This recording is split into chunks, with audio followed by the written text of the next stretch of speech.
जैसा कि आपको मालूम है, पिछले हफ्ते सुप्रीम कोर्ट ने इलेक्टोरल बॉन्ड स्कीम को चैलेंज करने वाली प्ली पर सुनवाई करते हुए अपने फैसले को रिजर्व कर लिया था। हालांकि जहां सुप्रीम कोर्ट को इस मामले में अपना फैसला रिजर्व करते हुए अभी कुछ दिन भी नहीं हुए थे, वहीं सेंटर ने कुछ ऐसा किया है जिसे बहुत ही कंट्रोवर्शियल कहा गया है और इसी की चर्चा हम आज के इस वीडियो में करेंगे। इलेक्टोरल बॉन्ड स्कीम जो कि सेंटर द्वारा 2018 में इंट्रोड्यूस हुई थी, इस उम्मीद से पेश की गई थी कि पॉलिटिकल फंडिंग के मामले में जो ब्लैक मनी देश में इकट्ठा हो जाती है वो कम हो जाए और इसी के साथ इस प्रोसेस में ट्रांसपेरेंसी आ सके।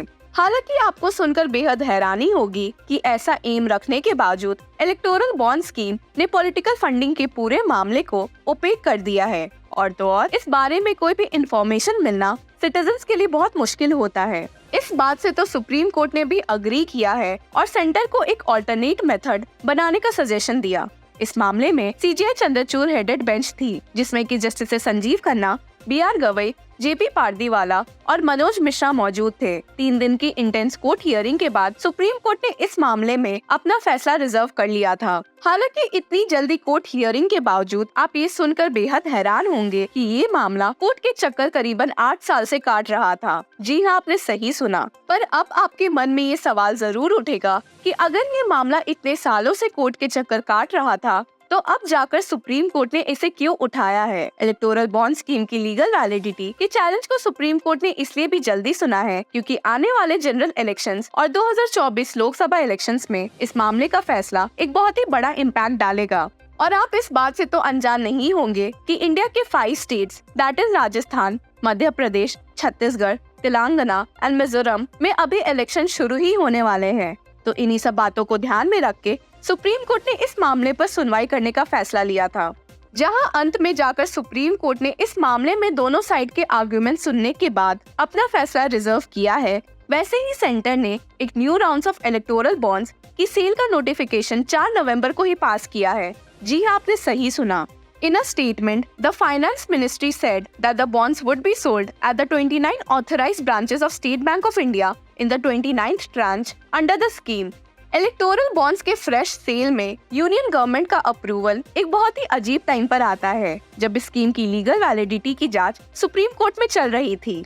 अब जैसा कि आपको मालूम है, इस स्कीम के तहत कोई भी registered political party which has secured at least 1% of votes in preceding elections is eligible to receive electoral bonds from donors, including anonymous donors. ये स्कीम कैश डोनेशन की स्कीम को रिप्लेस करते हुए गवर्नमेंट द्वारा 2018 में इंट्रोड्यूस की गई थी। इस स्कीम के द्वारा इंडियन सिटीजन और कॉर्पोरेट एंटिटी पॉलिटिकल पार्टी को फंड कर सकते थे। वो लोग designated State Bank of India से गवर्नमेंट द्वारा लिस्टेड इलेक्टोरल बॉन्ड्स को खरीद सकते हैं।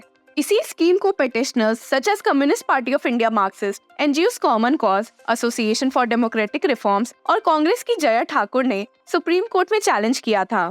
पिटिशनर्स की ओर से कई लॉयर्स मौजूद थे, जिसमें कि सीनियर एडवोकेट कपिल सिब्बल, राकेश द्विवेदी, शदान फरासत भी शामिल थे। पिटिशनर्स ने इलेक्टोरल बॉन्ड स्कीम को चैलेंज करते हुए एक मेन कंटेंशन ये रखा था कि ये स्कीम बस रूलिंग पार्टीज को प्रॉफिट करती है और कुछ नहीं। The supreme court also heard alleged flaws in electoral bond scheme such as non-disclosure of donors, their identity and source of transactions, etc. Senior advocate Kapil Sibal, जो कि कांग्रेस लीडर जया ठाकुर की ओर से पेश हुए थे, ने ये पॉइंट्स रखे थे कि इलेक्टोरल बॉन्ड स्कीम किसी भी एंगल से पॉलिटिकल फंडिंग के मामले में ब्लैक मनी या करप्शन को कम नहीं कर रही है, क्योंकि देखा जाए तो इसमें तो लोगों को पता ही नहीं चल रहा कि डोनेशन कौन कर रहा है या कितने के डोनेशंस पॉलिटिकल पार्टीज को मिल रहे हैं। बिना किसी इन्फॉर्मेशन के तो एक FIR भी नहीं फाइल किया जा सकता है।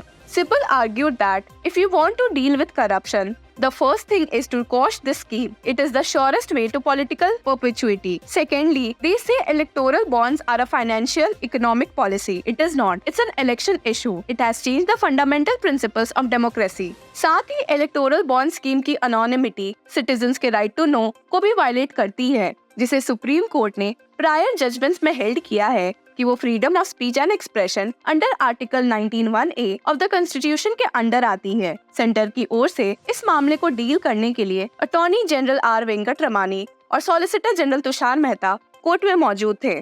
कपिल सिब्बल के आर्गुमेंट सुन के सॉलिसिटर जनरल तुषार मेहता ने कहा, I disagree with Mr. Sibbal's assertion that there is no way to eradicate black money. There has been a huge push for digitization. We are moving towards eradicating black money. Mehta ने bench के सामने transparency और confidentiality के aspect में भी argument दिया कि no scheme could last unless the donor's details were made confidential, as without confidentiality, a donor would always opt to donate through cash. उन्होंने बताया कि स्कीम इस तरीके से डिजाइन की गई है कि वो डोनर की कॉन्फिडेंशियलिटी इंश्योर करेगा until the court orders otherwise.